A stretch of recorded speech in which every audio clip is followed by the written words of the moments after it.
Buenas tardes. Buenas tardes.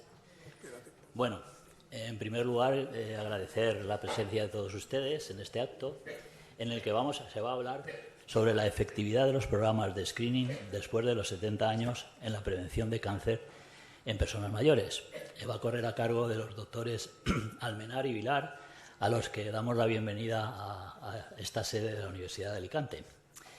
Bueno, la ausencia de aplicación de estos programas de screening, al que alude el título de la conferencia, he de decir que me tiene doblemente afectado. Primero, como presidente de la Asociación Gerontológica del Mediterráneo y segundo, como persona mayor de 70. Cuando se tiene conocimiento de un tipo de política restrictiva que se está aplicando con las consecuencias que vamos a debatir esta tarde, no puedo más que pensar que se trata de una medida que desprende un aroma contra el que nuestra asociación lucha como uno de sus objetivos. Y por otro lado, como afectado, he dicho como mayor de 70. Y no se me ocurre aplicar otro calificativo a este aroma que describa mejor la cosa que el de edadismo. Porque, en mi opinión, se trata de una discriminación de manual por efectos de la edad.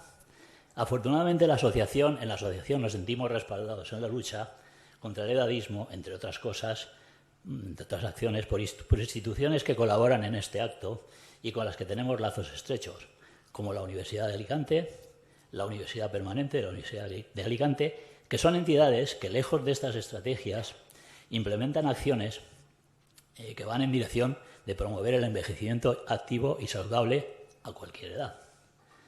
Asimismo, contamos con la colaboración de APA, la Asociación de Periodistas de la provincia de Alicante, que con la edición digital de su hoja del lunes de Alicante, que recientemente ha recibido el premio Ana Baswich al mejor medio de comunicación de 2023, permite comunicar a la asociación sus actividades. Pero sobre todo hoy nos sentimos reconfortados y agradecidos por la presencia en esta sede de los doctores Almenar y Vilar, que con datos fehacientes nos van a explicar, creo, las consecuencias de privar a las personas mayores de los beneficios que para la prevención del cáncer tienen estos programas de screening. Bueno, sin más preámbulos y reiterando nuestro agradecimiento, paso a presentar brevemente a nuestros ilustres ponentes. El doctor Daniel Almenar Cubells es médico jubilado, especialista en oncología médica, doctor cum laude por la Universidad de Valencia, ha sido jefe de servicio de oncología médica del Hospital Universitario Dr. Peset, ha desarrollado su labor también en la universidad como profesor asociado de oncología médica de la Facultad de Medicina, tutor de residentes, codirector del máster de oncología farmacéutica de la Facultad de Farmacia y ha participado en grupos de trabajo del Plan Integral de Lucha contra el Cáncer de la Comunidad Valenciana, así como ha impartido cursos de oncología médica, de cuidados paliativos, de epidemiología, de gestión sanitaria. En cuanto al doctor José Vilar Samper, es médico jubilado, especialista en radiología, doctor cum laude por la Universidad de Valencia y American Board of Radiology, académico de número de la Real Academia de Medicina de la Comunidad Valenciana. Ha sido jefe de servicio de radiología del Hospital Universitario del Dr. Peset durante 32 años. Fundador, entre otras sociedades, de la Sociedad Española de Gestión en Radiología y de la Management in Radiology. Participó en la fundación en 1992 del programa de screening de cáncer de mama de la Comunidad Valenciana. Ha investigado en el campo de uso apropiado de pruebas diagnósticas, presidiendo el Congreso Europeo MIR, y ha formado parte del panel europeo de guías diagnósticos en imagen.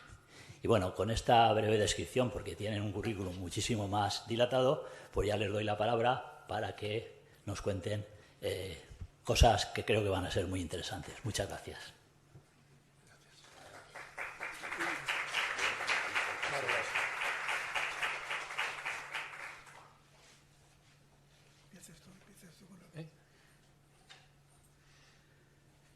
Buenas tardes a todas y a todos. En primer lugar, queremos expresar nuestro agradecimiento a la Asociación Gerontológica del Mediterráneo, a su presidente, Alfonso, a su secretaria, por facilitarnos esta presentación. Y en especial a Concha Bru por facilitarnos la presentación y por todo lo que se ha implicado y nos ha ayudado en mantener esta reivindicación. Bueno, me sumo al agradecimiento, Concha, Alfonso, Emilia, muchísimas gracias. Bueno, hace más de 3 años, y a medida que damos la charla esta, se va alargando los 3 años. Empezamos diciendo hace 1 año, hace 2 años, hace más de 3 años, alguna de las jubiladas del hospital PSE, donde hay una asociación con unos 400 jubilados, preguntó si no se hacían mamografías a la gente mayor, de 69 años. Y después de comentar lo que pensábamos, que sí, que se debían hacer y tal, estuvimos reflexionando, tomamos unas notas y vino la pandemia. Y nos olvidamos del tema. Bueno, pues un día nos llamó Isabel Fernández, está aquí delante, compañera y miembro del Consell de Gent Major de la Comunitat Valenciana, porque dice que salió un tema, unas discrepancias con otro compañero de este Consell.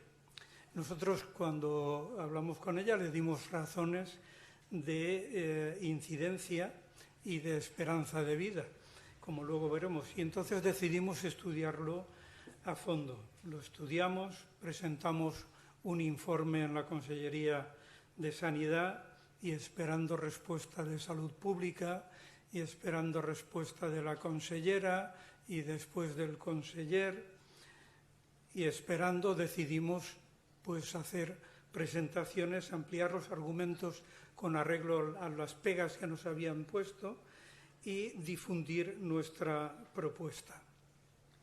Bueno, la cuestión es hay que realmente utilizar técnicas, prolongar los programas de screening más allá de los 70 años.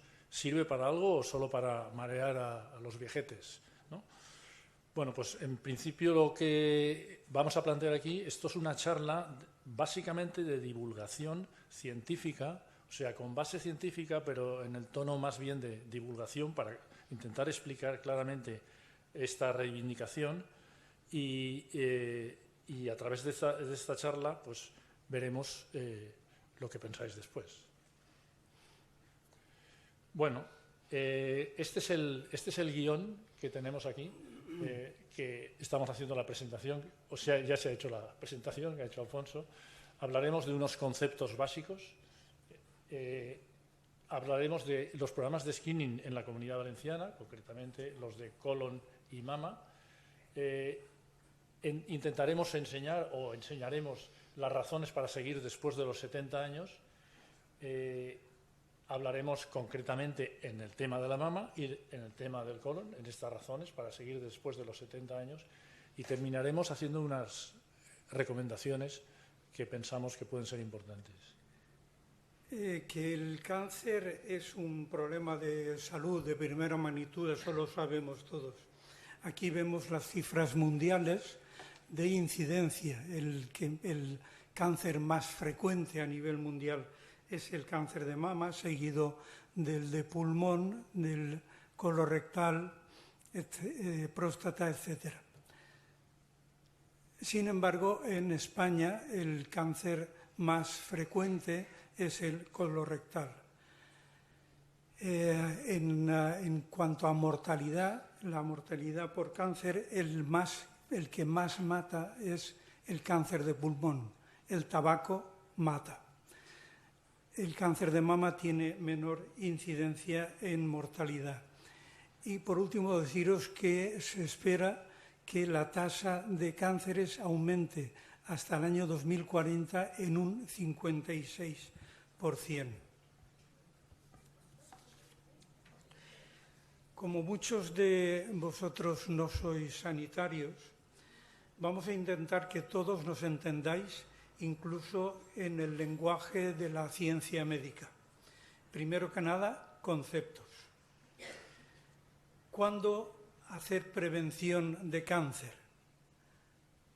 Pues, en principio, decir que podemos hacer prevención primaria cuando evitamos la causa, por ejemplo, el tabaco, por ejemplo, cuando se previene la obesidad o ciertas dietas. La prevención secundaria, que es cuando algo se está desarrollando y que acabará o que puede acabar siendo un cáncer, cuando lo quitamos, estamos haciendo una prevención secundaria. Otro concepto, que es el de diagnóstico precoz, ya cuando el cáncer se ha iniciado y se diagnostica en una fase precoz, en una fase que es todavía asintomática. En este caso tenemos mayores posibilidades de curación.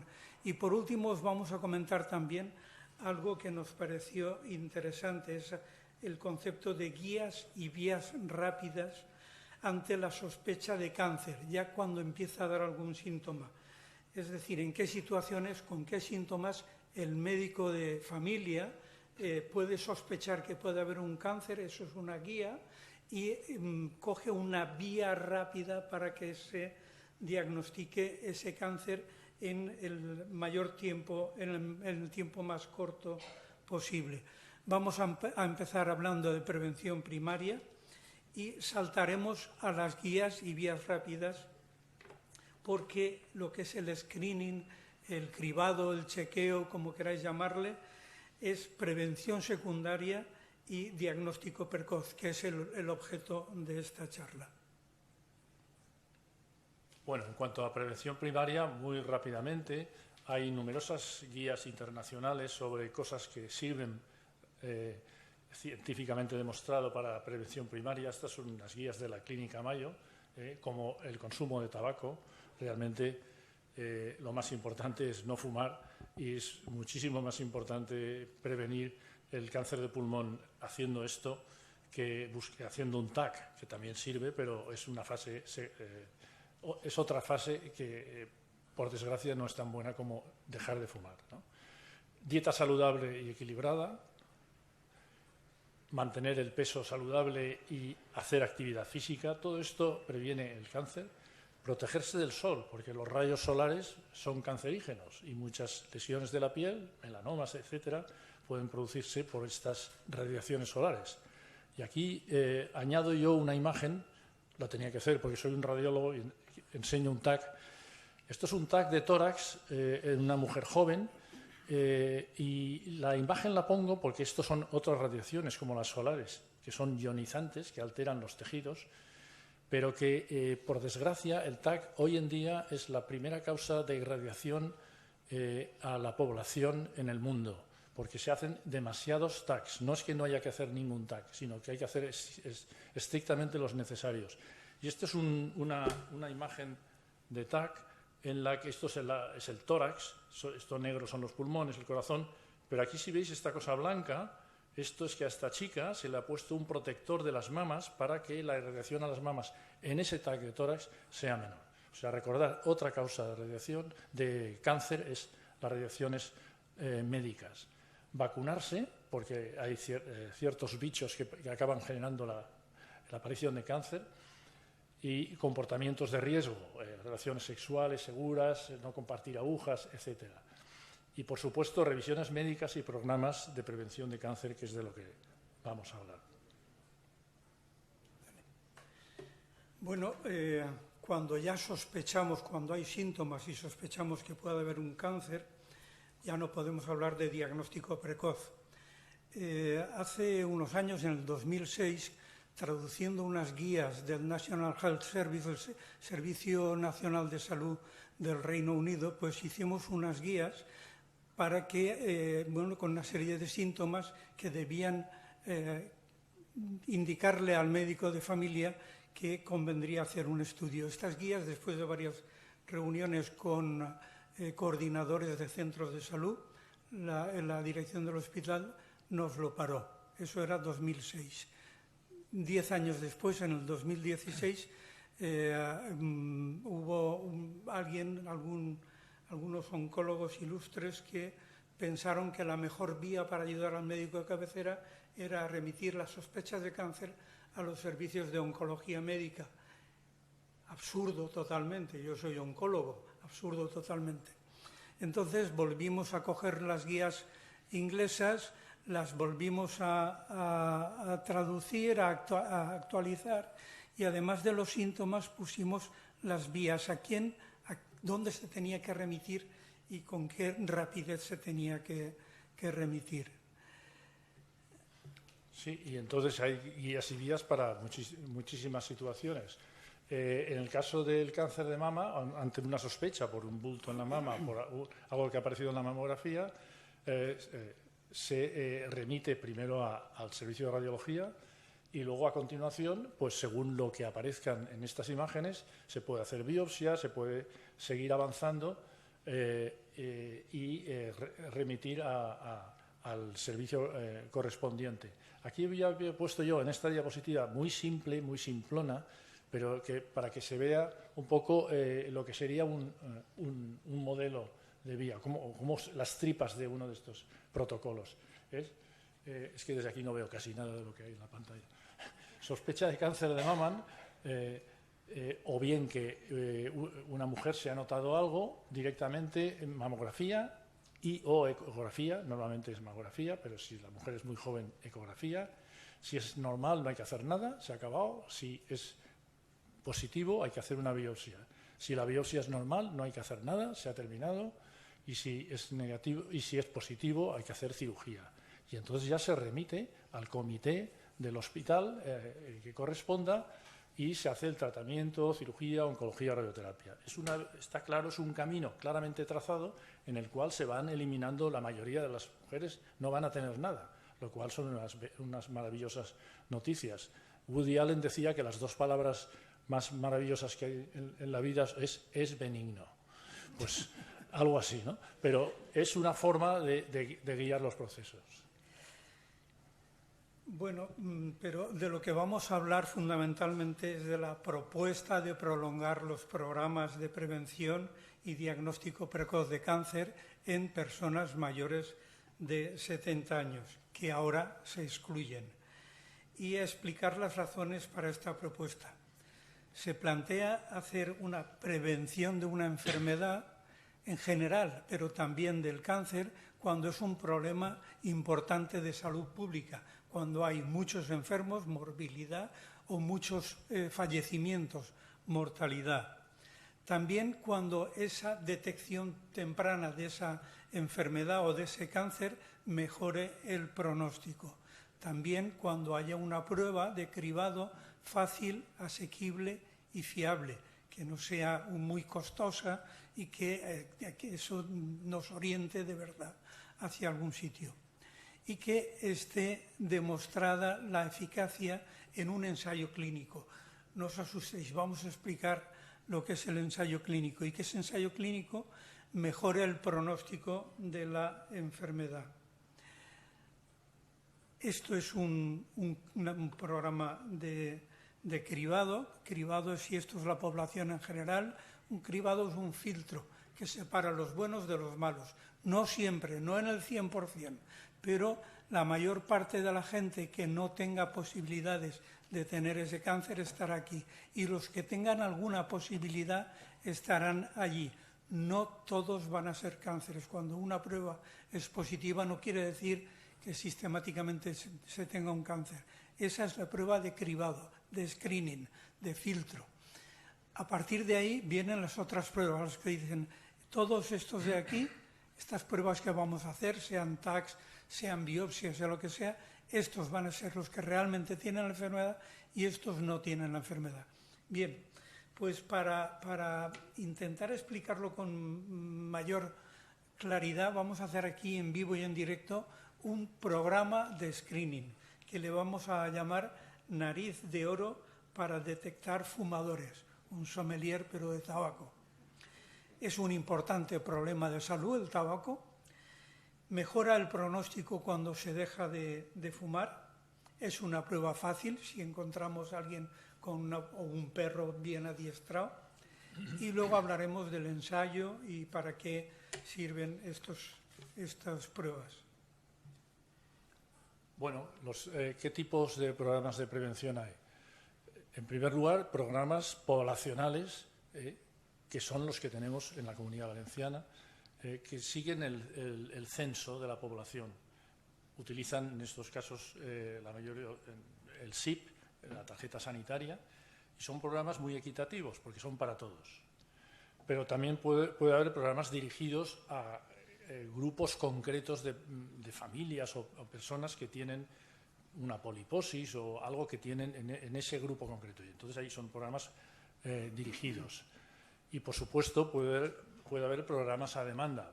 Son menos equitativos porque depende del paciente, del médico, de la empresa, de un colectivo, que digan, vamos a hacer aquí la detección precoz de determinado cáncer.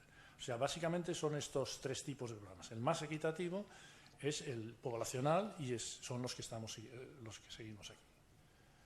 Bueno, ¿y qué pretenden? O sea, ¿qué pretende el programa? Pues está claro, ¿no? Que la gente no se muera.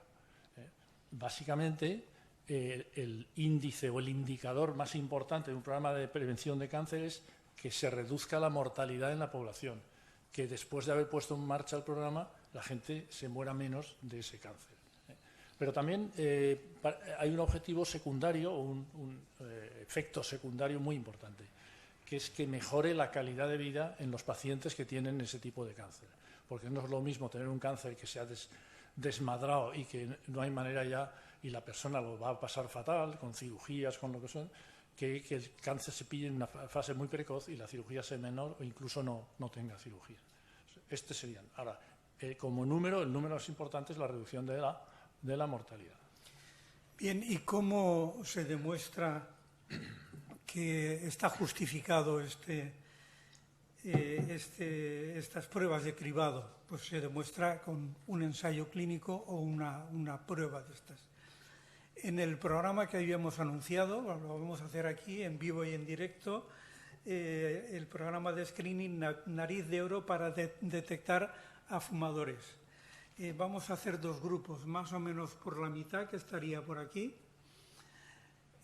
A los de la izquierda, Nariz de Oro les va a olfatear, va a decir, este fuma, este no fuma, o este huele a tabaco y este no huele a tabaco. Y los separa. Los que huelen a tabaco puede ser que no sea fumador, pero que haya estado con un fumador, y puede que haya algún fumador que se haya untado para no oler a tabaco. Los que huelen a tabaco y los que no huelen a tabaco. Y ese sería el screening. Los que huelen y los que no huelen, el cribado. Después, a los que huelen a tabaco podemos registrarles, ver si llevan tabaco, hacerles un análisis de nicotina, etcétera, etcétera, y después hacer más cosas. Hacer un programa de deshabituación tabáquica. O directamente someterlos a un electroshock a ver si dejan ya de una puñetera vez de fumar. A los del otro lado, a los de la derecha, no les vamos a hacer nada. Seguimiento y seguimiento. Y al cabo de 1 año, de 2 años, de 3 años, vamos a ver cuántos han dejado de fumar aquí, cuántos han dejado de fumar allí. ¿Cuántos tienen enfermedades debidas al tabaco? Cáncer de pulmón, de laringe, de esófago, de vejiga, de estómago, enfermedad obstructiva, bronquitis crónicas, infartos, claudicación intermitente, como tengo yo, exfumador desde hace 30 años. Y lo mismo allí. ¿Cuántos han dejado de fumar? ¿Cuántos tienen unas enfermedades y otras? Y lo que hacemos es comparar y aplicar la bioestadística, las matemáticas. Eso es un ensayo clínico. Es un ensayo clínico igual que esto, que es un ensayo clínico que puede servir para cualquier medicamento, cualquier prueba diagnóstica, cualquier análisis de laboratorio, cualquier cosa en medicina. La forma de demostrar que sirve o no sirve es comparar un grupo al que se le aplica lo nuevo, el tratamiento nuevo o la técnica nueva, y otro grupo que sirve de control, y después comparar los resultados. La ciencia médica se basa en contar, medir, comparar, calcular cuál es la probabilidad de que una opción sea mejor que la otra, o de que una opción, la nueva, el tratamiento nuevo, sea mejor que no dar nada, o que el azar, o que la casualidad, y después comprobar, repetir la prueba.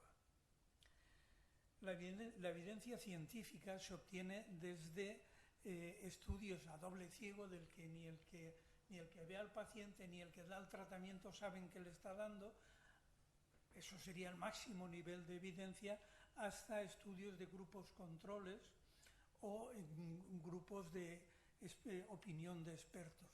Y con esto obtenemos unos grados de recomendación. Esto sirve mucho, o al final no sirve nada o sirve para lo contrario. Bueno, vamos a ver qué programas tenemos en la Comunidad Valenciana que cumplan estos requisitos, ¿no? Que sean programas de cribado como el Nariz de Oro, pero que se haya demostrado científicamente su utilidad. Tenemos el de mama, y el programa de cáncer de mama de la Comunidad Valenciana es en estos momentos de 45 a 69, entre paréntesis 74 puede ser. Luego hablaremos de esto. Cada 2 años hay una cosa especial, que son si hay riesgo alto de cáncer de mama, estas mujeres se derivan a un seguimiento especial, que no entramos aquí a hablar de esto. El ámbito geográfico es toda la Comunidad Valenciana. Hay 29 unidades que se dedican a hacer estas mamografías, que es la prueba de cribados. La Nariz de Oro aquí es la mamografía, que es y luego, como consecuencia de lo que salga en la mamografía, puede haber otras pruebas complementarias: ecografía, resonancia, biopsia, etc. Bueno, este programa de screening de cáncer de mama. Bueno, el Plan Integral de Lucha contra el Cáncer se inició en el año 1988, siendo conseller de Sanidad Joaquín Colomer Sala y siendo el director del Plan de Cáncer Constantino Herranz Fernández, que fue uno de mis maestros. El cribado de mama empezó en 1992 y los primeros resultados se publicaron en una revista de prestigio, Radiology, y el primer firmante es Isidro Vizcaíno, que fue un radiólogo de nuestro hospital, que estaba en mama, que falleció, pero allí también están José Le Vilar, está Paco Ruiz, está Tino Herranz, está Lola Salas y está Pepa Ibáñez. El programa de prevención de cáncer colorectal de la Comunidad Valenciana se inició más tarde, en el 2011. Cubre a hombres y mujeres con edad entre 50 y 69 años, hasta 70. Se hace la prueba cada 2 años. Los que tienen algún tipo de riesgo alto, como puede ser poliposis familiar o agrupación familiar de tumores de colon, se les hace un seguimiento especial. El ámbito geográfico en estos momentos también cubre a toda la Comunidad Valenciana, pero en vez de áreas de mamografías se hace por departamento de salud. El cribado se hace con el test de sangre oculta en heces, un test inmunológico, y si es positivo, si es negativo, dentro de 2 años otra vez. Si es positivo, se hace la confirmación mediante colonoscopia. Tiene un problema, y es que en la Comunidad Valenciana los resultados que se han publicado, la tasa de participación del test de sangre oculta en heces es del 47%. Es demasiado bajo. Quiere decir que más de la mitad de la población a las que se les remite el tubito lo tiran a la basura. Bueno, tenemos 2 programas de screening que hemos descrito brevemente. Vamos a ver qué resultados dan, o sea, en relación con lo que decíamos antes de cuáles son los objetivos: disminuir la mortalidad fundamentalmente. Y 30 años después de haberse fundado el programa de screening de la Comunidad Valenciana, estos son datos de 2021, 29 años después, 4,7 millones de estudios realizados, la supervivencia a los 5 años es del 86% y ha disminuido la mortalidad un 28%. Es una cifra muy buena, 28% es una cifra muy alta de reducción de mortalidad. La participación ha sido superior al 71% y la tasa de adherencia al programa, o sea, cuántas veces la mujer después de hacerse la mamografía vuelve después a la siguiente mamografía, es del 90%. aunque sí que hay datos de estudios realizados, no hay datos de supervivencia en cáncer colorectal. Por eso no hemos puesto ninguna diapositiva. Bueno, y ahora entramos en el kit de la cuestión. ¿Y qué pasa con los mayores de 70 años, los que están ya excluidos fuera de estos programas de screening? Bueno, pues en esta diapositiva resume las razones que justifican la prolongación de los programas de prevención de cáncer y que estaban incluidos en el primer documento que entregamos en la Consellería en febrero del 2022.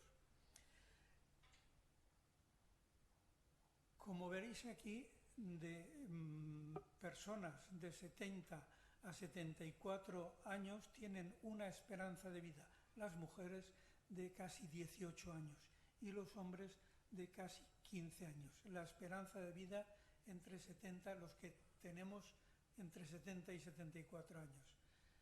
Pero entre 75 y 79 años aún tienen las mujeres casi 14 años de esperanza de vida y los hombres más de 11 años.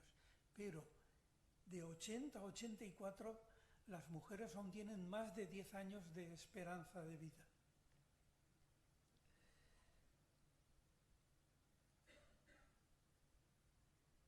Otra de las razones es la alta incidencia de cáncer en mayores de 70 años.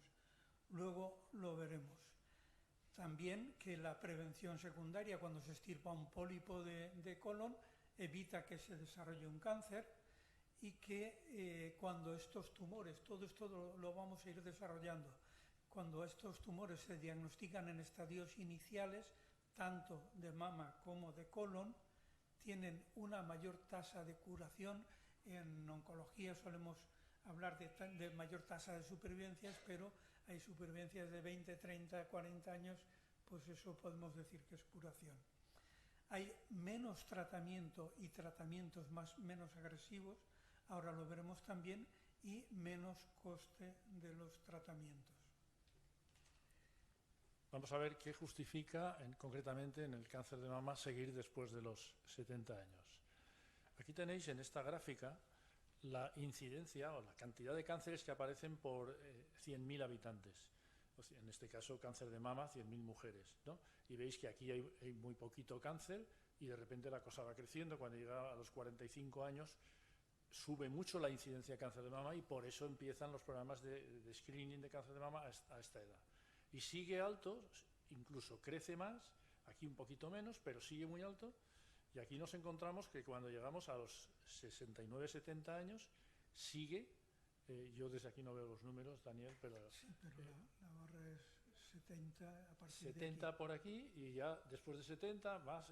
Sigue habiendo una cantidad enorme de cánceres, casi igual o igual que cuando se empezaba el screening de cáncer de mama. Por lo tanto, está claro que sigue habiendo mucho cáncer de mama después. No es aquello que le dijeron a una conocida que llegó y le dijeron... A mi mujer. Usted ya no se hace esto porque ya no hay riesgo, ¿no? Un precipicio delante, pero en fin. Siguiendo, mirando, analizando la población que tenemos en la Comunidad Valenciana, según el Instituto de Epidemiología y tal, podemos ver cuánta población hay, podemos saber la incidencia, cuántos cánceres aparecen por esa población y extrapolar todos estos numéricos. Aquí al final tenemos 887 cánceres por año en mujeres mayores de 70 años. O sea, todos los años va a haber 887 cánceres, o alrededor de esa cantidad aproximadamente, que se van a dejar crecer sin hacer un screening correcto.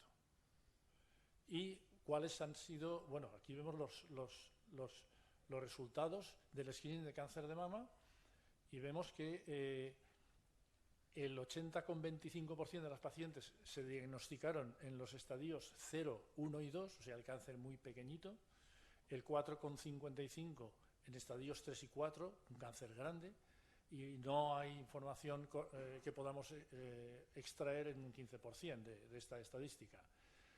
Pero bueno, es importante que sepamos que estos estadios, que es la mayoría de ellos, 0, 1 y 2, se tratan de una forma muy sencilla, con una cirugía mínima o sin cirugía, radioterapia y tratamiento adyuvante, mientras que los estadios 3 y 4 ya requieren cosas más invasivas, cirugía más amplia, radioterapia o incluso ya en el estadio 4 tratamientos de estos que son muy caros y tal, y que también alargan la vida, pero no es lo mismo que los 0, 1 y 2. Por lo tanto, la conclusión nuestra es que hay una mayor tasa de curación y por lo tanto mayor supervivencia, hay menos tratamientos y menos agresivos y por lo tanto hay menos coste de los tratamientos.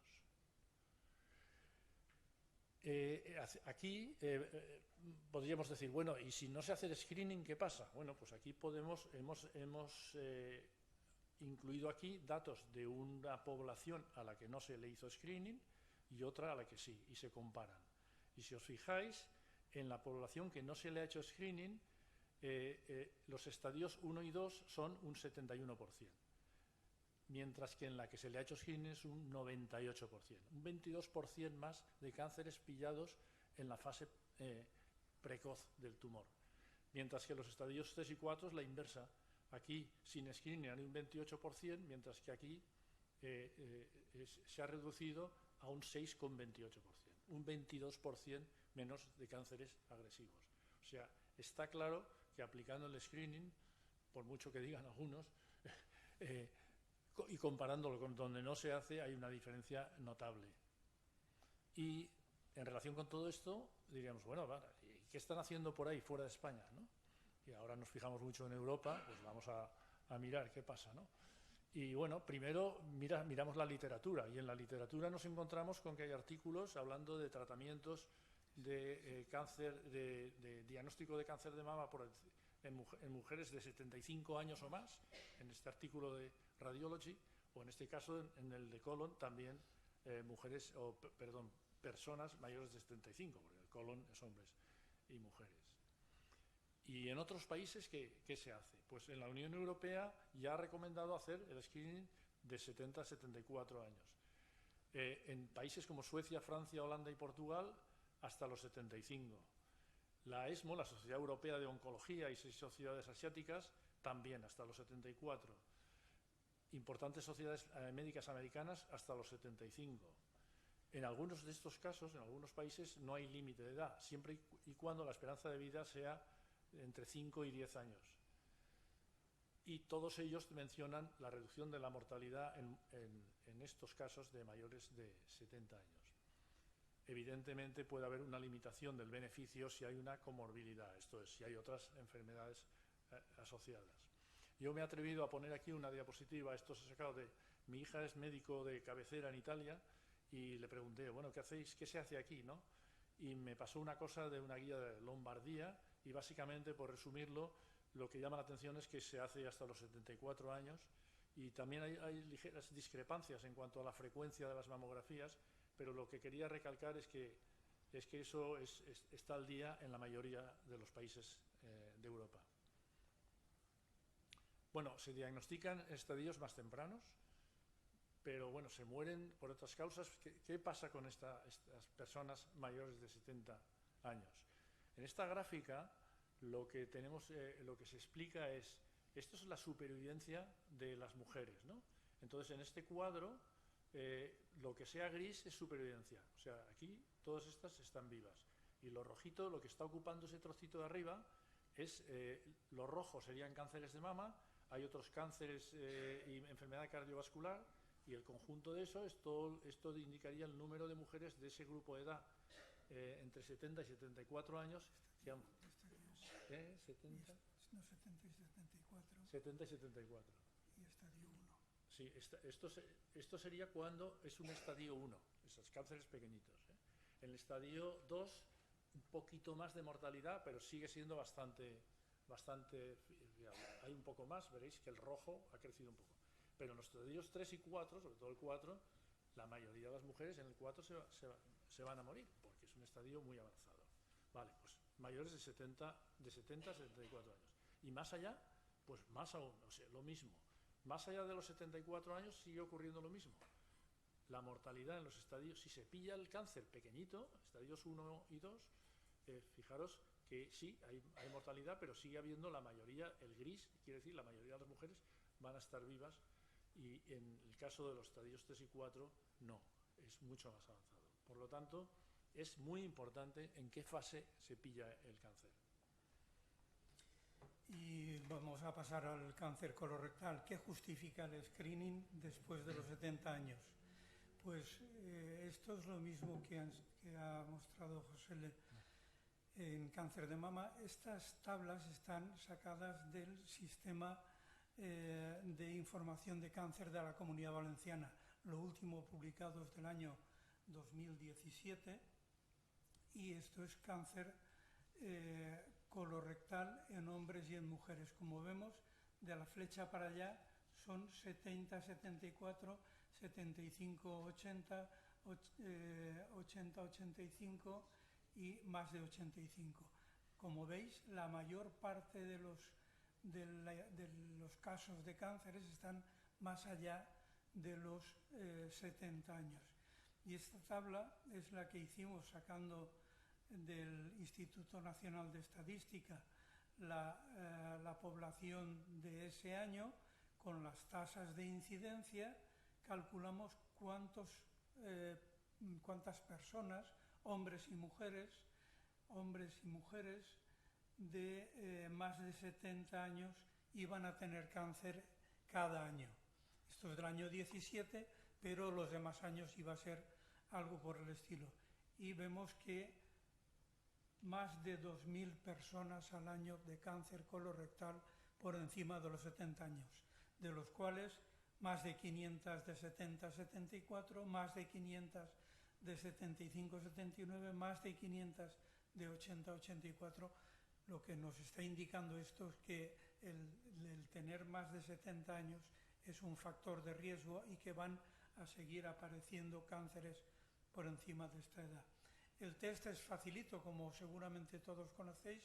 Os mandan un tubito, lo pones en la caca, lo metes en el tubo y lo dejas en el bote que hay en el centro de salud.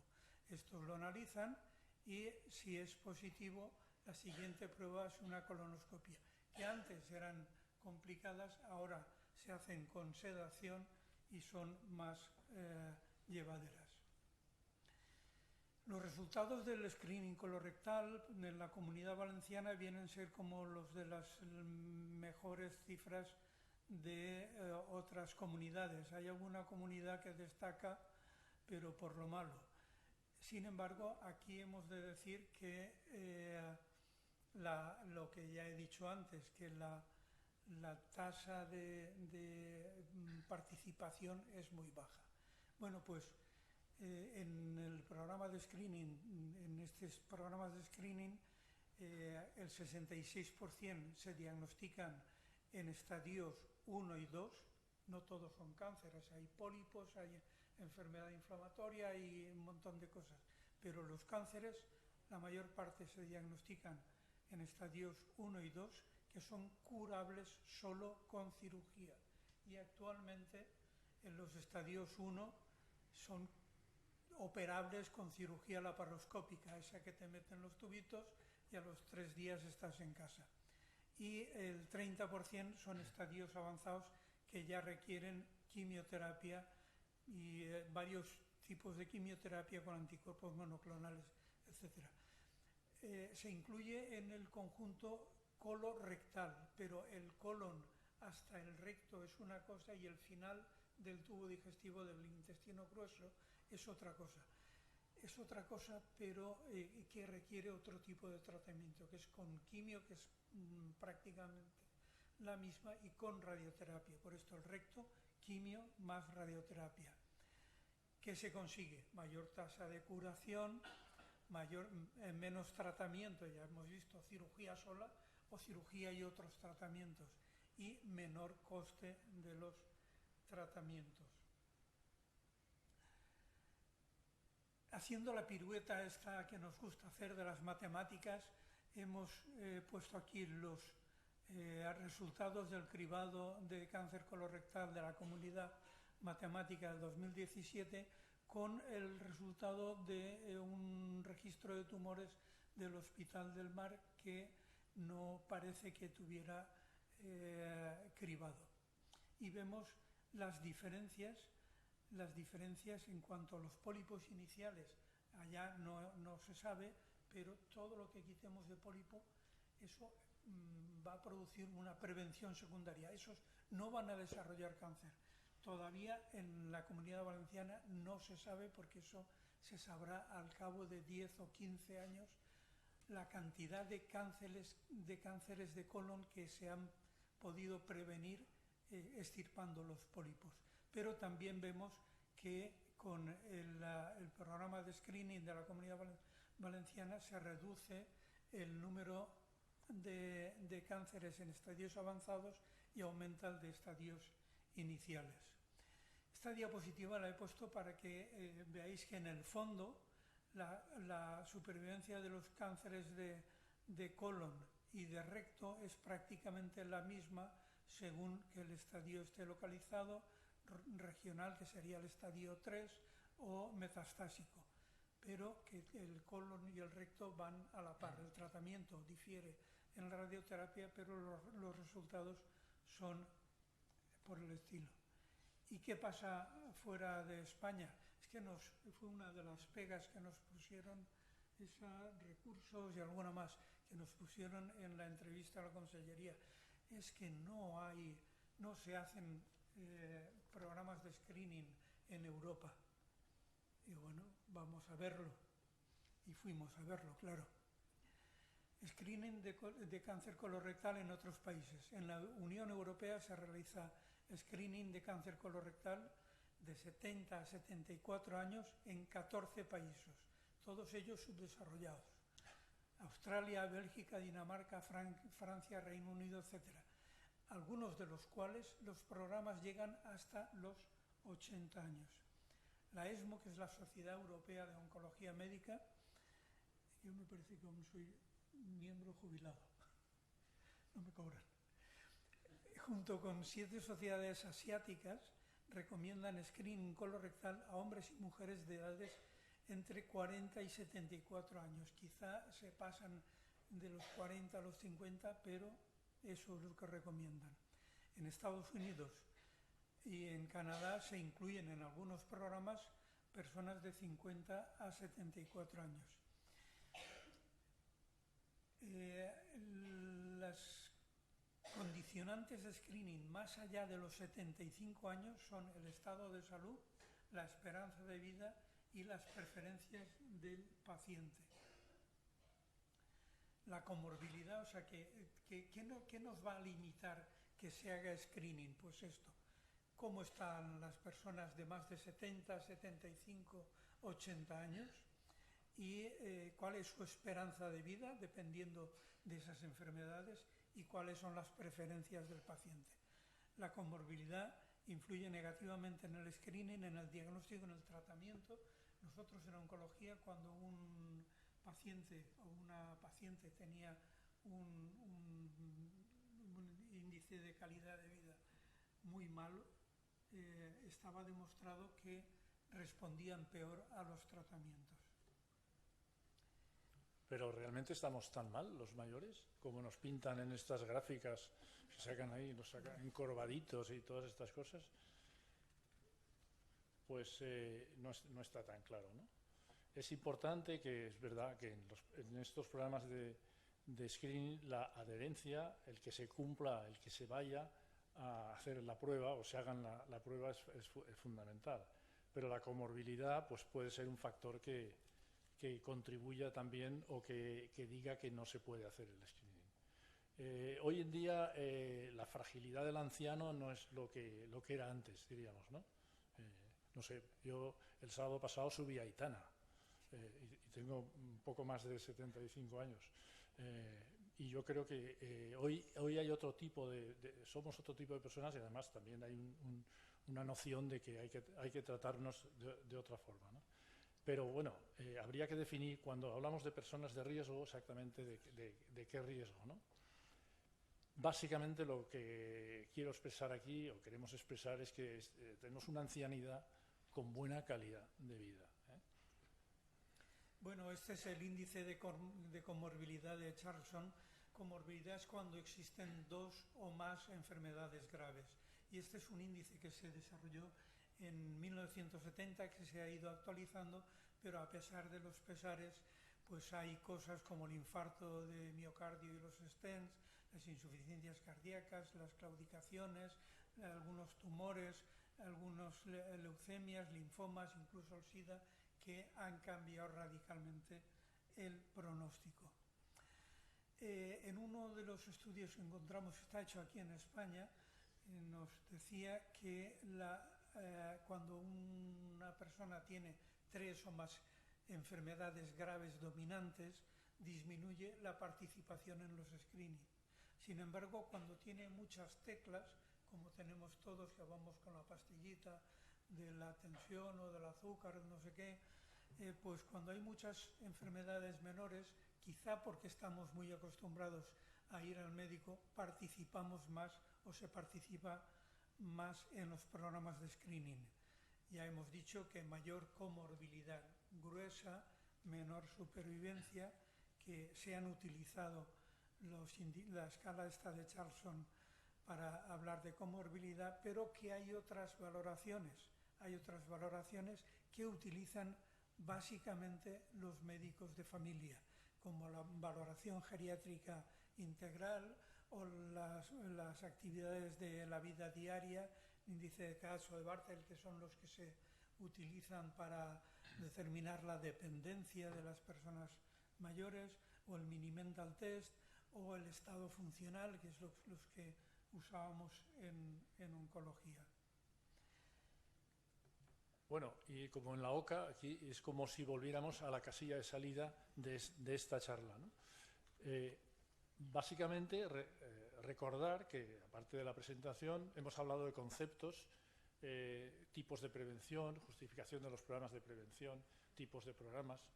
Hemos hablado concretamente de los programas de prevención de cáncer de mama, de cáncer en la Comunidad Valenciana, concretamente el de mama y el de colon, los hemos descrito un poco.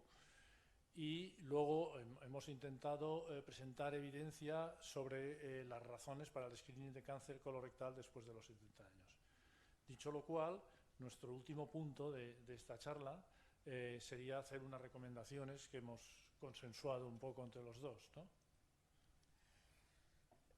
Parece necesario y viable y relativamente fácil prolongar los programas de screening de cáncer de mama y de cáncer colorectal hasta los 75 años. Pensamos que eso no habría ningún problema para instaurarlos lo antes posible. En mayores de 75 años debería valorarse el estado funcional, la calidad de vida y las preferencias del paciente concretamente. Su implementación, ponerlos en marcha, es técnicamente poco difícil en programas que ya funcionan durante mucho tiempo y que son conocidos por la población diana. Sería seguramente prolongar algo que ya conocemos.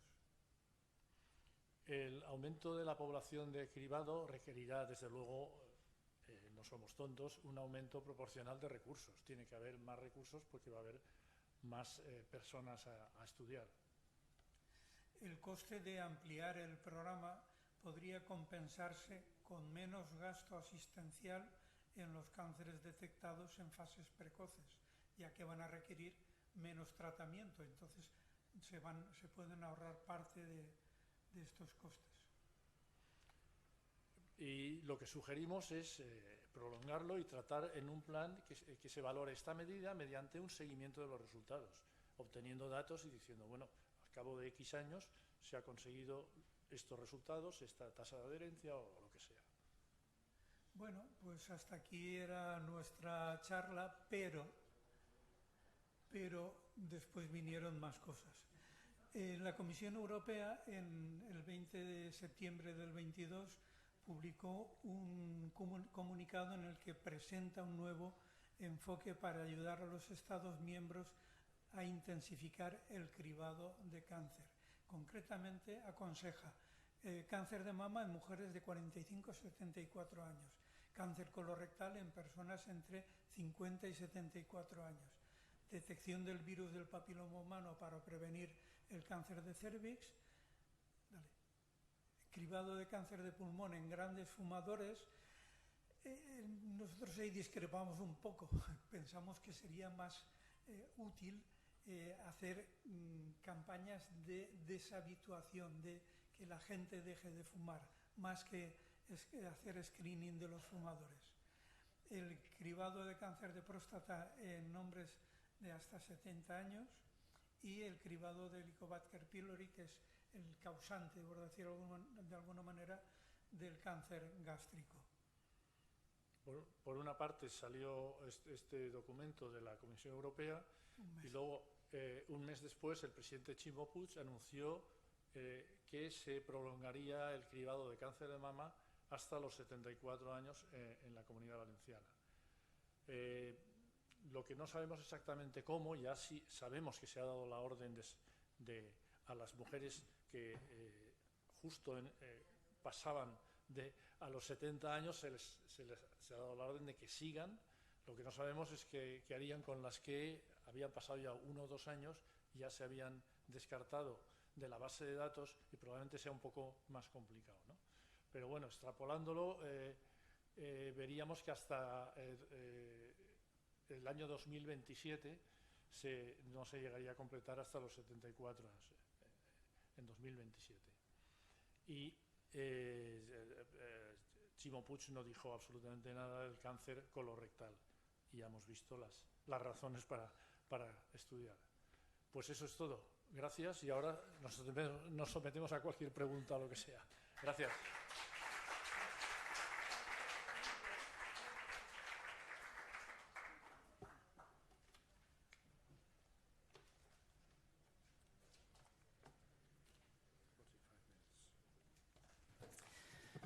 Bueno, pues muchísimas gracias, doctores Vilar y Albenar, porque bueno, nos han dado unas líneas clarísimas, ¿no?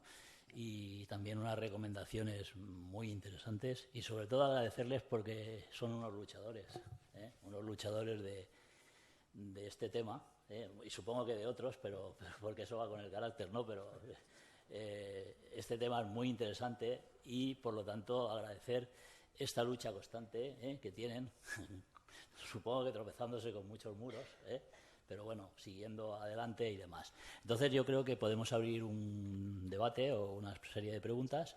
Me parece que hay un micrófono por ahí, por el que quiera preguntar alguna cuestión, pues están dispuestos, por supuesto.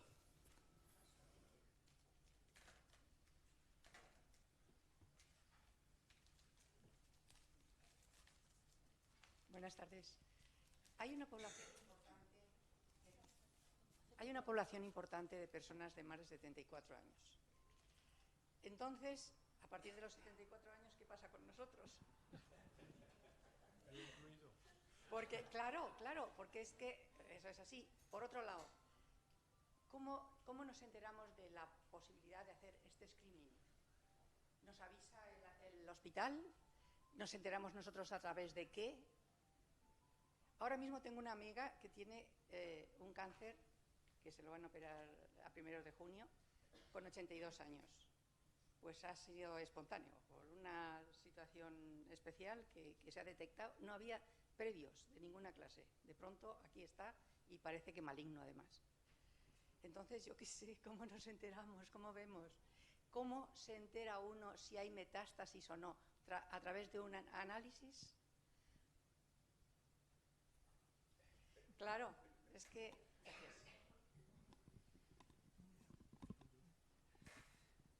Hay varias cuestiones. Una, lo de los 62 años y si está dentro de un programa de screening sí que está descrito y además en todas las tablas lo tenemos, los cánceres de intervalo. O sea, si uno hace un screening cada 2 años pueden aparecer cánceres, aunque son pocos, en el intervalo. O sea que eso, si no está en un programa de screening, pues es más fácil que tenga un cáncer sin enterarse. Esa era una cuestión. La otra cuestión era lo de los 70, 74, más de 74. Nosotros, nuestra propuesta es que debería de abrirse ya de 70 a 74 porque ya no lo dice Europa, ya no lo decimos nosotros. Somos muy pro-europeístas, pero ya lo dice más gente. y lo dicen en muchos más sitios. Pero pensamos que a partir de los 74 años, yo tengo un amigo con 82 años que está más joven que yo. Ese debería entrar en los mismos programas que pueda entrar yo. ¿Cómo nos enteramos? Pues lo normal es que si se establecen estos programas, la propia Consellería de Sanidad, a través de Salud Pública, diera publicidad. Ahora estamos en periodo de nothing, de nada, de nada. Estamos en periodo en compás de espera. Ahora hasta después del verano, diría yo, aquí no se va a mover nada ni nadie. Y ya nos daremos con un canto en los dientes si después del verano alguien toma. Nosotros seguiremos insistiendo porque somos batalladores no solo en esto. Y seguiremos insistiendo. Ya nos han dicho que algunos lo van a tener en cuenta, seguiremos insistiendo. Y es más, una de las cosas que no hemos puesto, porque nosotros vamos añadiendo. Tenemos ahí dos diapositivas que no vamos a proyectar, pero una habla de las propuestas políticas, que está en blanco, lógicamente solo hay programa marco, y la otra habla de recursos, que es otra de las... Es que no hay recursos, no hay médicos, no hay dinero, no hay... Bueno, primero plantéate lo que quieres y luego busca a ver si se puede, de qué manera se puede. Yo estaba en un hospital que conseguí... Esto no lo sabe José. Cuando cambiamos de gerente en cierto momento, aquel, no sé si me odiaba a muerte, primero me ofreció una plaza en dirección y después me persiguió lo que pudo. Pero conseguí la primera línea de internet, de conexión entre dos ordenadores, entre oncología y farmacia, sin que él se enterara, claro. ¿Cómo? Pues buscando la forma de hacerlo a través de un electricista que era amigo. Así de fácil. Pues primero hay que plantear qué queremos para la población, para solucionar problemas. Y después buscamos cómo conseguir recursos, cómo conseguir ir poco a poco implantándolo. No sé si te he contestado todo.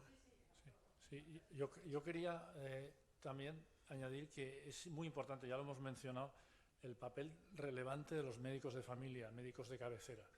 Yo creo que las sociedades de medicina familiar, yo conozco dos, no sé si hay más, pero podrían también hacer cosas para a sus asociados y a los médicos de familia en general, o la administración, dictarles normas o protocolos o indicaciones de cómo, mientras no existan estos programas de screening, sí que tienen que ser conscientes de que sus pacientes pueden tener un cáncer de mama o cáncer de colon. Y por lo tanto, primero, deben de estar autorizados a pedir pruebas, que en algunos sitios es que no les dejan a los pobres médicos de familia pedir. Y segundo, deben ser conscientes de que las han de pedir, que a ciertas edades han de seguir a sus pacientes, ¿no? Entonces, me parece muy, muy importante ese capítulo, si queremos que esto... Entonces, por ejemplo, en algunos hospitales, concretamente un hospital de Nueva York, un amigo que trabaja ahí, que es patólogo, me dijo preguntó, le dije, oye, mira, cuéntame qué pasa con la gente mayor. Dice, aquí se hace mamografía, se hace screening de mamografía a todas las mujeres, tengan la edad que tengan, siempre y cuando se les hace con un consentimiento informado. ¿Qué quiere decir? Que la mujer entiende de qué va la cosa y acepta que se le someta a estas pruebas. Bueno, pues como esto, pero también se puede hacer a través del médico de familia o lo que sea. Yo creo que es muy, muy importante incidir un poquitín en esa línea. Sí, buenas tardes. Y decir que ha sido una exposición magnífica, darle la enhorabuena a los ponentes. Yo quería preguntar, ¿cada cuánto tiempo se debe de hacer la mamografía? Porque antes se hacía cada 2 años. Después también un año, ¿cada cuánto tiempo? Y si se hace una mamografía, por ejemplo, este año en enero y vas en enero del siguiente año, ¿qué posibilidad tiene de, si tienes algo maligno, qué posibilidad es? ¿En la primera fase, segunda fase, tercera fase? ¿Cómo está todo ese tema? Sí, bueno, Gracias. las mamografías se hacen a partir de los 40, 45 años, o incluso hay países que empiezan a los 50. Hay variaciones en esto. Entonces, ahí juegan, algún factor es el económico. O sea, en la Comunidad Valenciana, cuando se decidió hacer el programa, se decidió hacer cada 2 años, sabiendo que en medio se te puede poner un cáncer de intervalo, como sea, pero ¿qué porcentaje? Y comparado con el dinero, o sea, se podían hacer el doble si se hacían cada 2 años, o la mitad de mamografías, porque... Bueno, y aparte de eso está la dosis de radiación. Las mamografías irradian, aunque no es la radiación del TAC que he comentado antes, no tiene nada que ver, es muchísimo menos, es como 200 veces menos que un TAC, pero también irradian. Por lo tanto, si las haces con más frecuencia, irradias más. Entonces ahí se juega con unas cosas y otras. Y hay estas pequeñas diferencias. No es muy significativo, quiero decir. Va a haber la mala suerte de aparecer un cáncer en medio, pero normalmente si aparece un cáncer en medio suele ser pequeñito. Pero todo puede ocurrir, porque aquí no hay el 100% de acierto o de fallo, ¿no? Entonces, cada 2 años no está mal. En Estados Unidos lo hacen cada año. En Italia, en esta diapositiva que he enseñado, me llamó la atención que entre los 50 y los 60 o algo así hacen cada año, pero luego hacen cada 2 años. Pues no lo sé, porque lo han decidido así. En cualquier caso, mejor hacerlo que no se haga nada, ¿no? Eso está clarísimo. Una cosa al hilo de esto, y es que en colon se hace el test de sangre oculta en heces, y que es simplemente saber si está sangrando por algún sitio. Generalmente se puede sangrar por un pólipo, por un cáncer, por una enfermedad inflamatoria, por una serie de cosas. Cuando se quita un pólipo hemos dicho que no se desarrollará un cáncer, porque prácticamente todos los cánceres de colon crecen a partir de un pólipo, pero se tarda 10 años en el tiempo que tarda un pólipo en desarrollar, en transformarse en un cáncer. Y lo digo porque dentro de los programas, en algún sitio en Estados Unidos, a partir de si a una persona a los 80 años le hacen una colonoscopia y no tiene pólipos, no le repetirán más una colonoscopia, porque ya se planta en 90 años en caso de que aparezca un pólipo.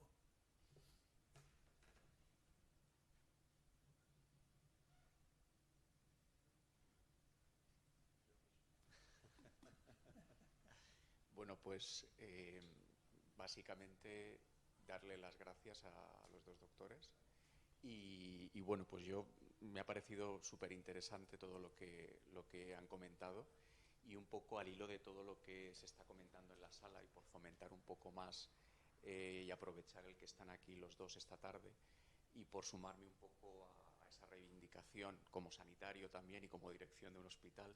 Yo creo que uno de los problemas que tenemos, por los cuales estamos hablando hoy de aumentar hasta 74 y plantearnos incluso que debería aumentar mucho más o hacerse en diferentes momentos, estamos poniendo encima de la mesa uno de las asignaturas pendientes que tiene nuestro sistema sanitario actualmente, que es la atención primaria. No es algo que se me ocurra a mí, creo que todos los que nos dedicamos a la especializada conocemos que es una de las apuestas siempre en genérico de los acuerdos marco, ¿no? Y de los objetivos marco que tiene la Administración, sea de la comunidad autónoma que sea, y básicamente yo creo que contribuyendo a esa respuesta que se hacía, a la pregunta que se hacía hace un momento, uno de los temas es trabajar más en consultas donde se trabaje educación para la salud, prevención, promoción, etcétera, etcétera.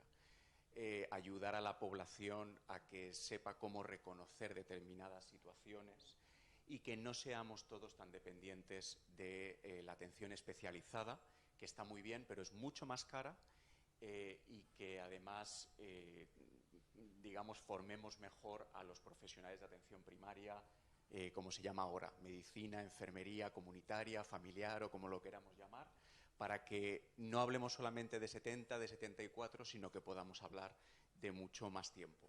Otro tema que yo quería comentar, que estábamos comentando aquí también Concha y yo, tiene que ver con el funcionamiento un poco, y me van a permitir, esto es ya de mi cosecha, en particular mi opinión, el comportamiento un poco anómalo que tenemos en España con un sistema sanitario que nos encanta decir que es maravilloso, pero que hay que empezar también a poner encima de la mesa, aparte del problema de la atención primaria que comentaba hace un rato, el problema, por ejemplo, con las guías de práctica clínica.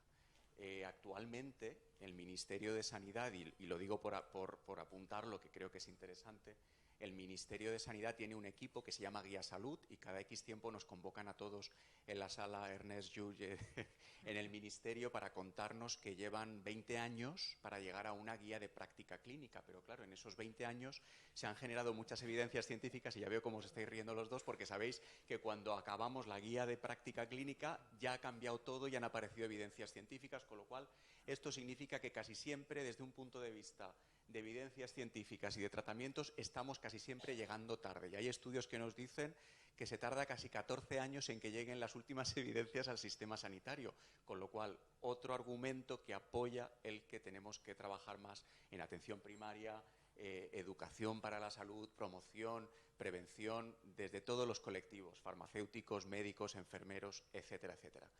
Y luego otra de esas partes anómalas, que también lo digo por apoyar un poco esto que estamos hablando esta tarde, tiene que ver con la falta de vías, con V, efectivamente, de vías clínicas, las Clinical Pathways famosas de Estados Unidos, que no son las guías de práctica, no son los protocolos de tratamiento, sino que son las fases o los pasos que sigue el paciente y que en España no disponemos de unas vías propias.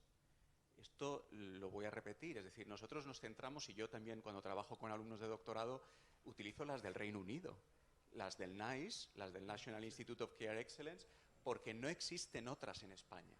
Con lo cual, esto significa que tenemos muchas situaciones, me van a permitir el calificativo de anómalas, encima de la mesa actualmente y muchas promesas que tendríamos que tener en cuenta de cara al futuro y que asociaciones, por ejemplo, como AGM y como este tipo de reivindicaciones por parte de expertos que han estado en la práctica clínica y que siguen estando ahí, pues deberíamos de alguna manera tener en cuenta de cara al futuro. Simplemente eso, y agradecer, por supuesto, todo lo que nos habéis aportado esta tarde. Y lo último, antes, que casi se me olvida, es que las comparaciones con Estados Unidos, que yo las comprendo y las utilizo también, hay que contextualizarlas porque nosotros aquí en España tenemos un sistema sanitario basado en bienestar social.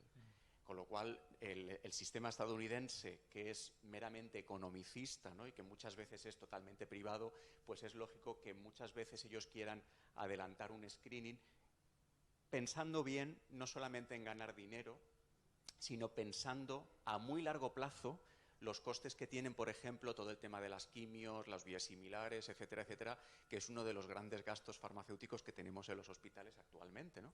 Con lo cual yo creo que todas estas pistas deberían de alguna manera, no sé, alentar a los políticos a la hora de tomar decisiones y tienen mucho que ver con todo lo que estamos comentando esta tarde y que agradezco que lo hayamos puesto encima de la mesa. Gracias. Bueno,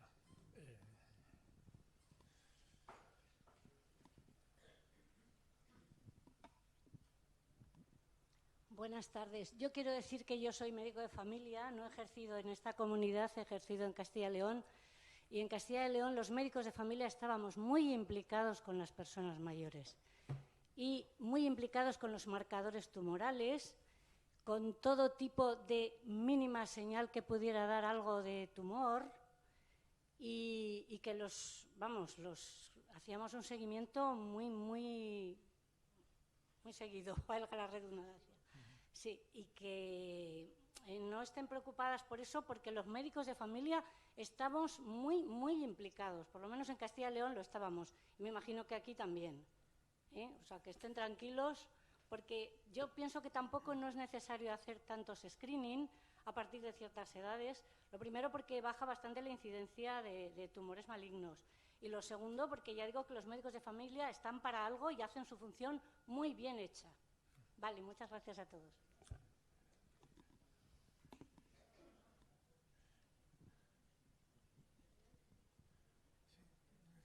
Sí, no, bueno, yo completamente de acuerdo, pero la incidencia sigue siendo muy alta, como hemos enseñado. No podemos hacer nada, no podemos borrarlo o cambiarla. La de, concretamente, estos dos cánceres, pero que es fundamental lo que dice la implicación del médico de familia, que es el que sigue al paciente toda su vida, no como un médico especialista que solo lo ve en un episodio, es fundamental. Si te conoces bien a tus pacientes, yo lo vivo mucho porque mi hija es médico de familia y es vocacional, y eso es así. Y referente a lo que estabas comentando, yo he participado durante 4 años en las guías, las guidelines que se llaman de imagen, de radiología europeas y americanas, con un comité americano, y efectivamente, tienes toda la razón, chocaba mucho las de la CR, American College of Radiology, y la europea. En algunas cosas chocaban porque los americanos utilizan muy poco la ecografía y nosotros la usamos más, pero estaba bien, porque ver 2 escenarios, ver 2 esto, y decir, bueno, no es solo si la visión es más economicista, es también, es más, es como juzgar realmente una prueba si vale o no, teniendo en cuenta, y no me gustaría asustar a nadie, pero el 30% de todas las actuaciones médicas en el mundo no sirven para nada, o sea, no están indicadas. Y concretamente, lo digo como radiólogo, el 30% de las resonancias magnéticas, de los TACs, de las radiografías, no están indicadas y se siguen haciendo, pero no hay ningún político, no he visto a ningún solo político, gestor de la sanidad, que diga que a estos de esta lista que se vayan fuera porque no lo vamos a hacer porque no está indicada, porque eso te machaca completamente. O sea, nosotros hemos hecho muchos estudios de uso apropiado o no apropiado de las tecnologías, y es un problema. Por lo tanto, el tener guías que nos ayuden a decidir si hace falta hacer esto o no hace falta, yo como jefe de servicio de radiología lo he vivido mucho porque se me acumulaban las listas de espera y decías, pero es que en esa lista de espera hay un montón de gente que en realidad eso no se lo tendría que hacer. Pero a ver quién es el guapo que va y les dice, después del pobre señor esperando ahí a que le hagan una resonancia de la rodilla, por ejemplo, que es uno de los ejemplos típicos, pues es así, ¿no? Pues esto ya es otra batalla más complicada. Otro de los temas que también hemos comentado y que han surgido, nos ha parecido interesante, ha sido el que tiene que ver con los screenings y el método que se utiliza para los screenings. Por ejemplo, en el colorectal comentabais lo de la prueba que se envía, el test, y que luego solamente obtenemos un 40%, ¿no? Ahí nos hemos preguntado aquí, Concha y yo, mucho sobre si resulta que en el caso de las mamas suele haber mucha mejor respuesta. Probablemente en ese 60% que no está enviando la prueba, probablemente haya muchos hombres metidos ahí, pero bueno, eso es una curiosidad científica, ¿verdad?, que parece que sería interesante conocer. Más allá de eso, lo que nos hemos planteado también es la pertinencia y la evaluación de los métodos de screening, que no los hemos comentado, que daría para mucho también, y el poder ver lo que en otros países, no sé si en algún momento habéis podido ver cómo se hacen los screenings en otros países, o adaptados, o si son congruentes con la población, ¿no?, con los miedos que tiene la población muchas veces, porque a mí me resulta chocante que un 60% de pruebas no se reenvíen, no se envíen de vuelta, y que algo muy típico también vuelvo a decir, de España, yo que he hecho hasta el doctorado en Estados Unidos, digo, bueno, algo muy típico de España es que las cosas las ponemos en marcha y no se evalúan. ¿verdad? Y esto ocurre en muchos programas de salud, hasta en atención primaria. Y no tiene que ver solo con la implicación de los médicos o de los sanitarios en general, que es maravillosa siempre, sino con las decisiones políticas. ¿Quién evalúa los programas? Si los programas son eficientes o no lo son, si son coste efectivos o no lo son, si resuelven algo a medio, corto o largo plazo o del tipo que sea. Y no sé si habéis podido ver algo sobre el método que se utiliza de esos screenings, porque a lo mejor no es el más adecuado. Claro, para preparar esto hemos revisado un montón de bibliografía de lo que se hace en otros sitios. Y antes ha salido lo del guayaco, digo, lo del guayaco ya pasó a la historia, porque tenía muchos...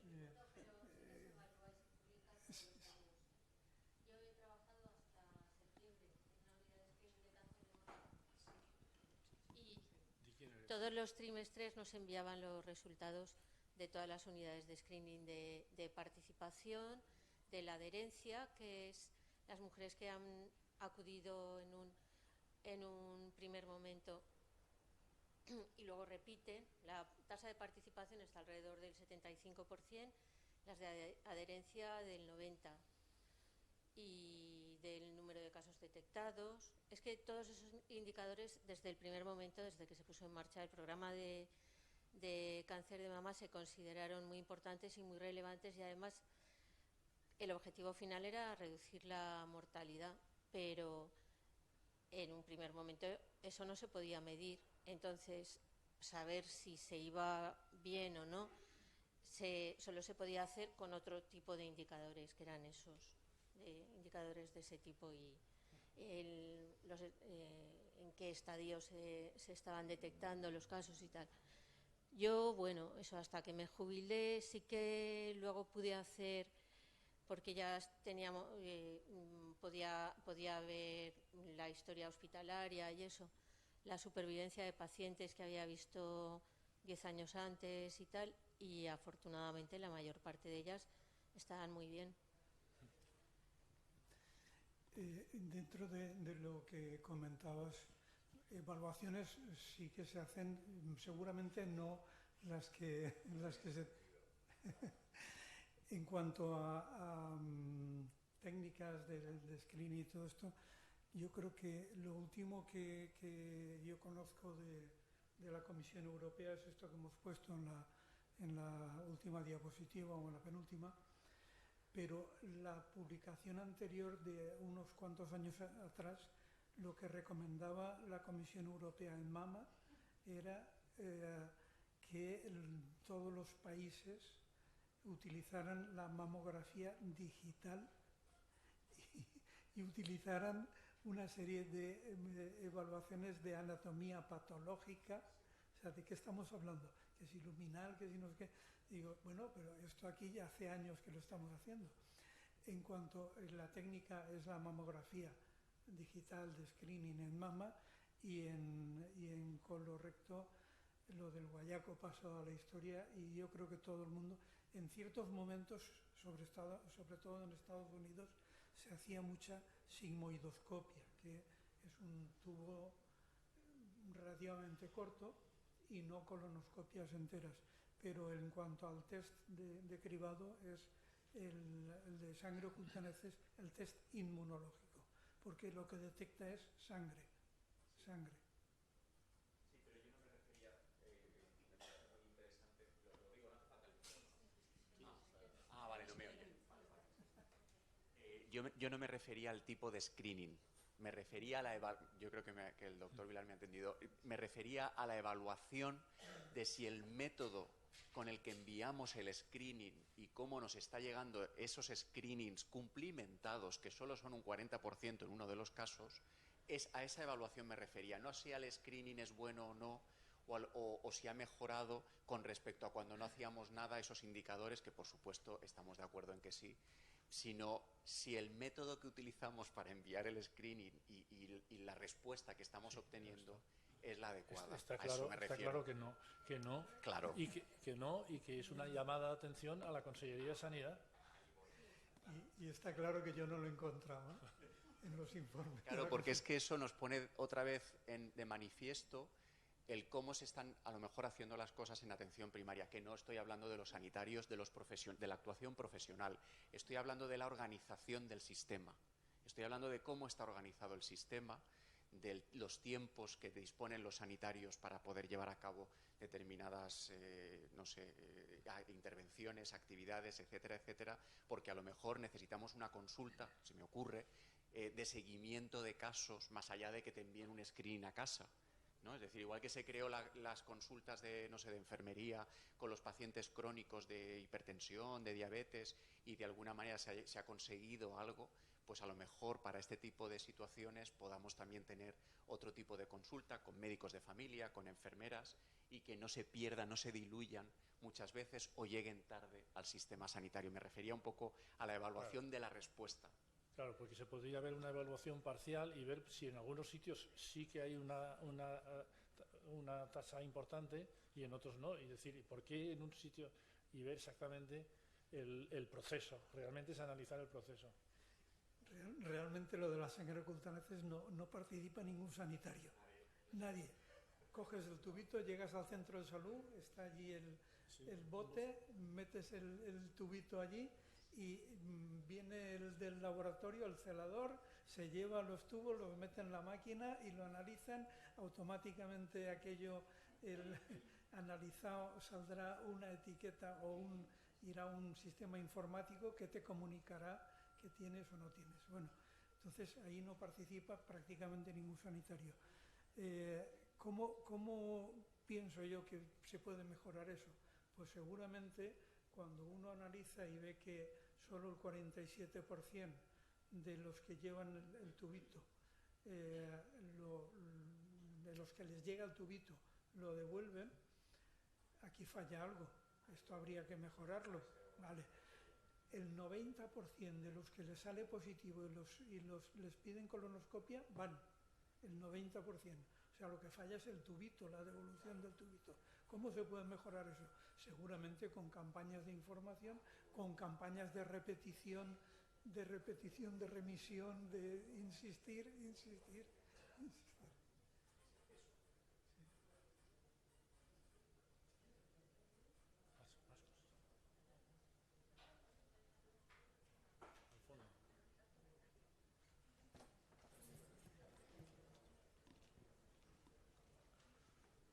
Bueno, últimamente me he enterado que hay un test. Aprieta el botón, que no se oye. No, sí lo tienes.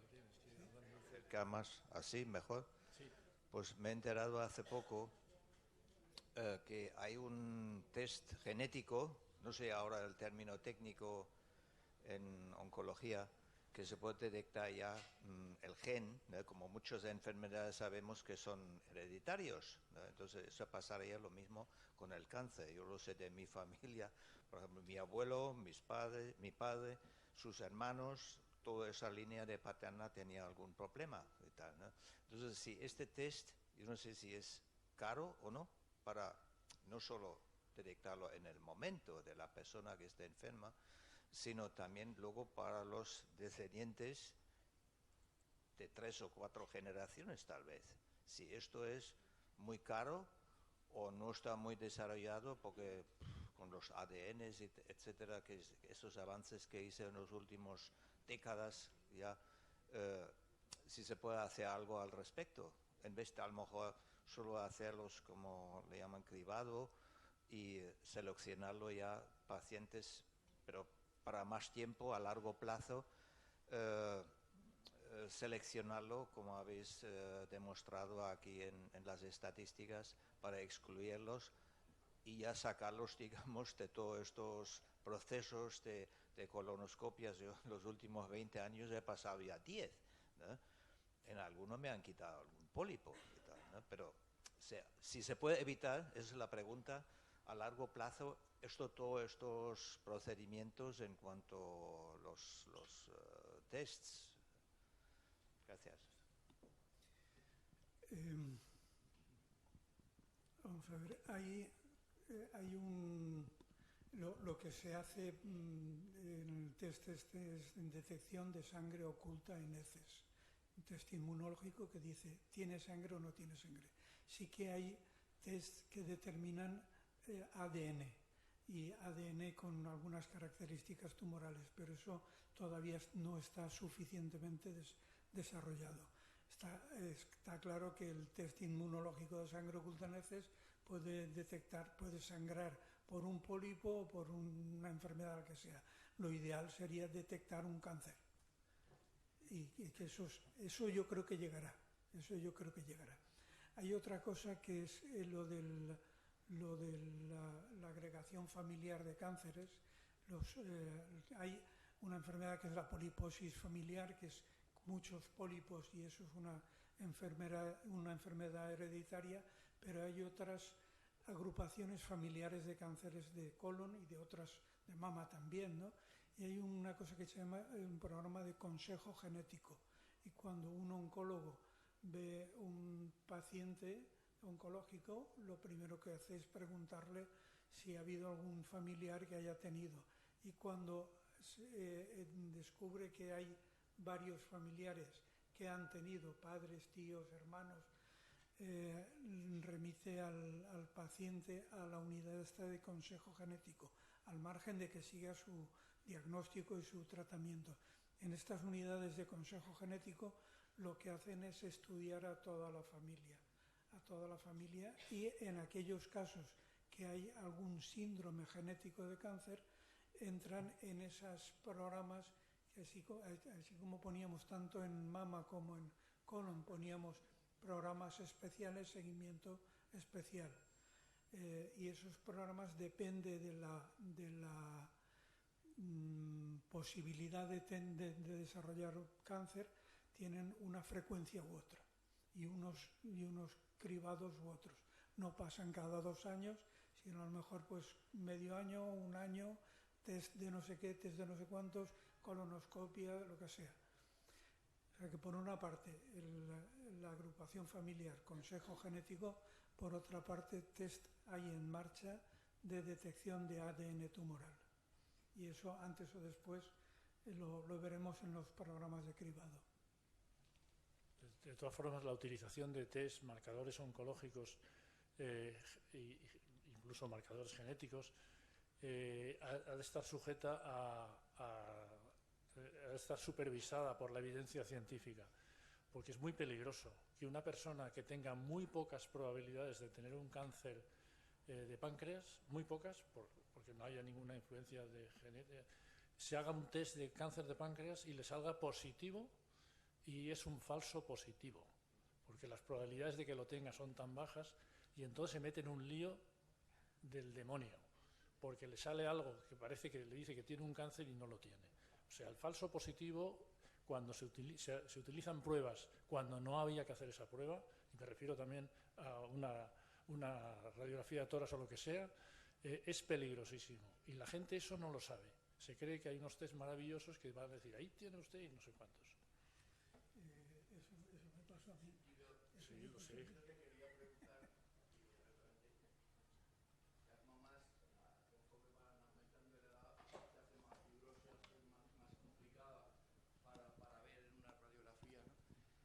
¿Qué incidencia de falsos positivos entre 70 y 74 años hay? Si es que No, pues he de desdecirte, porque el último artículo que leí precisamente era lo contrario. Las mamas se hacían menos blancas, menos fibrosas y más fáciles de ver en mujeres mayores. O sea que yo pensaba que podía ser, pero la verdad, y aquí tenemos, más o menos, visto unos 50.000. gente, ¿no? Puede asustar Sí, a mucha pues gente. no. Si me voy a meter en un lío, mejor no hacer nada. Por cierto, que la persona que se hizo un test que no estaba indicado, lo tengo a mi izquierda, y además me acuerdo perfectamente. Cuéntalo, porque es muy ejemplar esto. Ha salido antes lo de los marcadores tumorales. La señora esta, que es médico de primaria, los marcadores tumorales, cuando no están indicados, no hay que pedirlos. Y yo tuve una vez una colelitiasis y, bueno, tenía una fase aguda, y se me ocurrió, pues, bueno, me hicieron una ecografía, colelitiasis, no sé qué tal, y pero no te veo el páncreas, no te veo no sé qué. Tomás es un ecografista fenomenal. Y entonces pues se me ocurrió hacerme marcadores tumorales. Y me salió el K19, uno de los marcadores, que suele estar elevado en el páncreas, también en ovario y tal. Me salió alto, y el del laboratorio, chico, no sé qué tal, te lo repetimos. A los 2 días me lo repite, altísimo. ¿Se puede decir? Me acojoné. Eso fue a mediodía. Y resulta que casualmente, por si hubiera estado otro, me lo hubiese hecho igual. Tenía un radiólogo de guardia y no dije nada a nadie, ni a mi mujer, ni a nadie. Iré más tarde, me hizo un TAC. O sea que después ya el del laboratorio y yo nos preocupamos de saber cuáles eran las causas de elevación de ese marcador tumoral, y entre ellas estaba la inflamación de la vesícula, la colitiasis. A partir de ahí, nunca más que vinieron con una elevación de marcadores, les pedí una prueba de nada. No tenía nada, claro, me hizo el TAC y no tenía nada. Bueno, pues reiterando la gratitud a los doctores Almenar y Vilar, que nos han dado una conferencia magnífica, y muchas gracias también a todos ustedes por la participación, que ha sido muy interesante. Y nada, en nombre de la Asociación Gerontológica del Mediterráneo, decir que vamos a seguir con este tipo de actividades, porque estas cosas lo que hacen es, en este caso la prevención, es aumentar la salud y la calidad de vida de las personas mayores, y en eso estamos, nuestro objetivo es fundamentalmente ese, aumentar la salud y la calidad de vida de las personas que ya no somos tan mayores. Antes éramos más mayores, los de 70 para arriba, pero ahora, como han dicho, personas de 80 y tantos años, pues fenomenales. Y nada más, darle las gracias a todos. Muchas gracias.